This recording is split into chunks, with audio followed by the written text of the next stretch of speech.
Thank you, darling. It's interesting how the truth can sometimes seem might malleable, depending upon your point of view.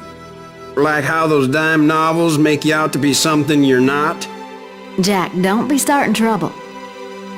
No, he's right. They do tend to exaggerate. Did they exaggerate your part in taking down the Daltons? Well, I was there in the flesh, boy, so I saw what happened firsthand.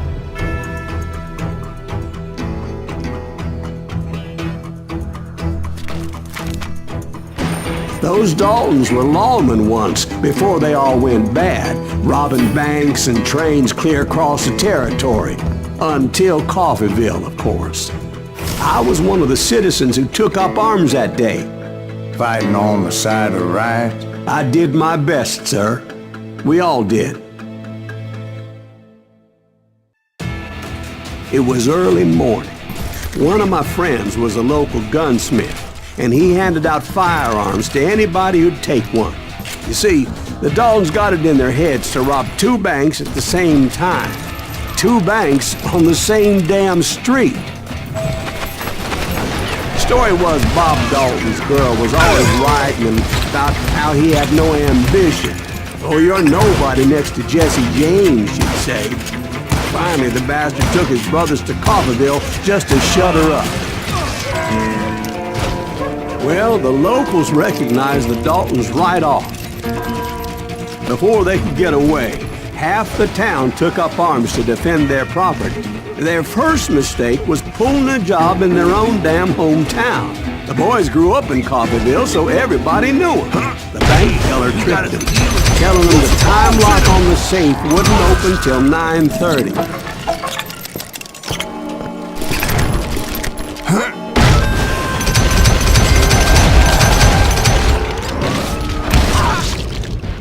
The brothers paid dearly for their stupidity, but everybody knows they had it coming. There's more to it than that. I read all about that day, so I know for a fact that it went down very differently. First of all, it was high noon. A posse of U.S. deputy marshals were on the rooftop across the street. Get ready, boys. They're gonna make a move. The lawmen had been tracking the Daltons for months. Now they finally had them dead to rights. Among them was a bounty hunter feared by many a lawbreaker. This man had no intention of letting the Daltons slip away. They met an adversary that day who had no fear and offered them no quarter. The marshals tried to get the Daltons to surrender. They'll give up eventually. We just gotta wait for something to happen. This bounty hunter knew that the brothers were far too proud to ever lay down their guns. You went in there alone to confront those criminals. One of the marshals shouted, "Where are you going? Are you crazy?" Hey, where do you think you're going, dumbass? That rifle's mine. But he paid him no mind. He saw a way to get around to the back of the bank. Then he figured out how to hit the Daltons from a direction they weren't expecting. A moment later, he was climbing up a steep ladder, laughing at danger as he did. It was brave men like him who risked their lives to tame this wild hunter.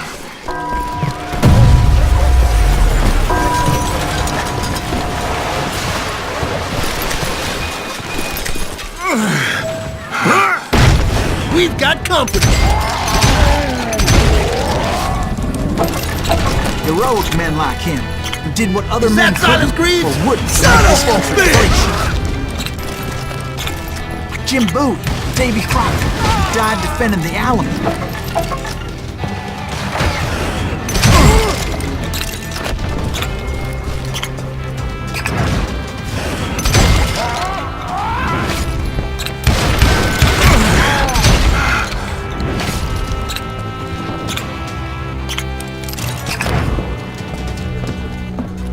Over there!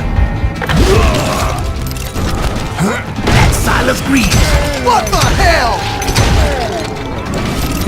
Blam! Blam!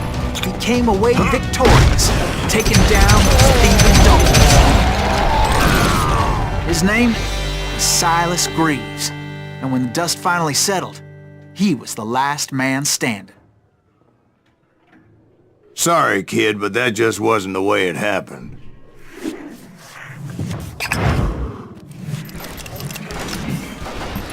It was early evening, not high noon.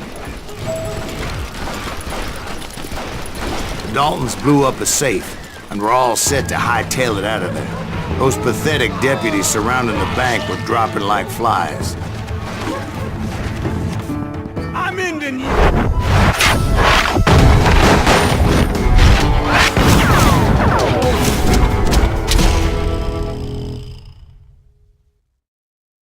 I had been tracking those jokers for months, waiting for them to do something reckless. Finally, they did.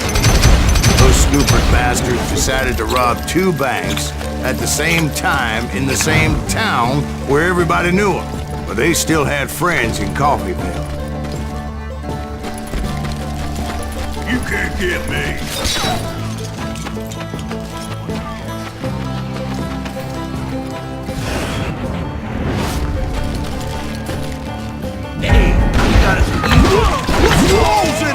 Those friends came after me like a pack of wild dogs, tooth and nail. They were coming at me from all directions. I caught sight of the Daltons running with the money and didn't want to lose it. Problem was, they knew the town better than I did. And to top it off, I found myself in the middle of another shootout entirely. Did the Daltons hole up in somebody's house?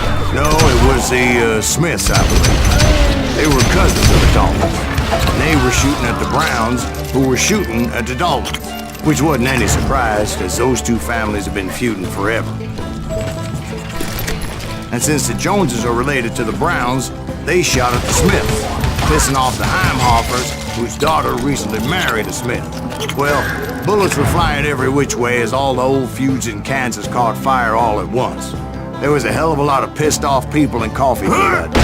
But that's just the way life is sometimes. Shit happens.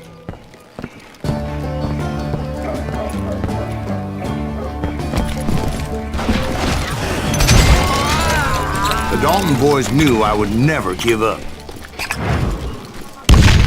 Those Daltons weren't the sharpest knives in the drawer, but they always stood together. They set a trap to slow me down and allow at least 2 of them to escape. The 3rd brother stayed behind to plant me, just in case that trap of theirs didn't work.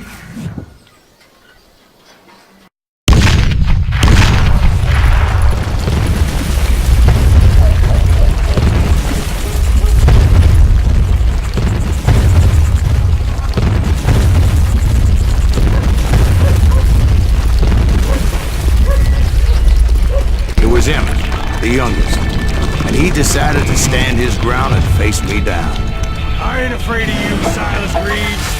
This is where it ends for you. He was determined to protect his brothers. I understood how it felt. Taking me on all by his lonesome wasn't exactly a recipe for a long life.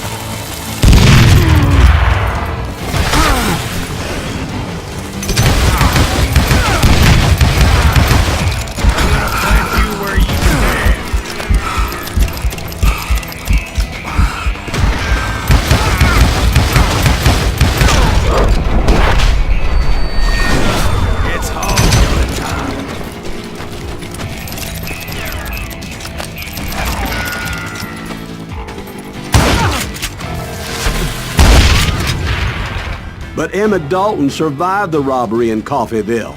He's the only Dalton who did.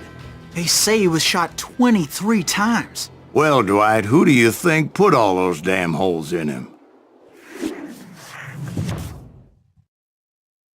But I have to admit, that boy had grit.